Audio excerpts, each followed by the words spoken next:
Hey everyone, welcome back to Printer Tales.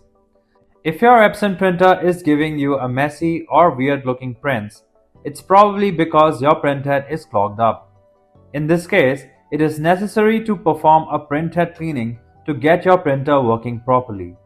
Please watch this video till the end and I'll guide you through the whole cleaning process step by step.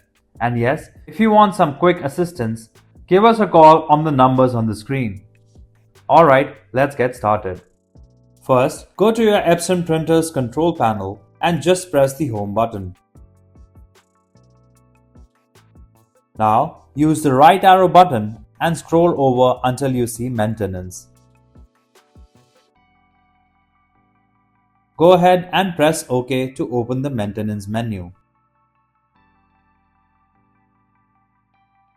On the next screen, keep tapping the right arrow until you see the head cleaning.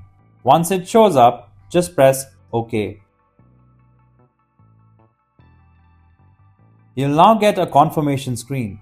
This is where you simply press the start button to start the process. The printer will begin the cleaning process and then usually takes about 3 minutes, so just let it run. Once that's done, you'll see another screen. Choose Nozzle Check and hit OK. Finally, press Start again and let the nozzle check finish.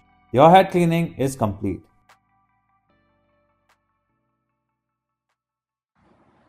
If you like our content, give us a like. And if you want to learn more, subscribe to our channel. You can also visit Printer Tales or call us on the following contact numbers. If you think we haven't covered your printer yet, you can let us know in the comments section.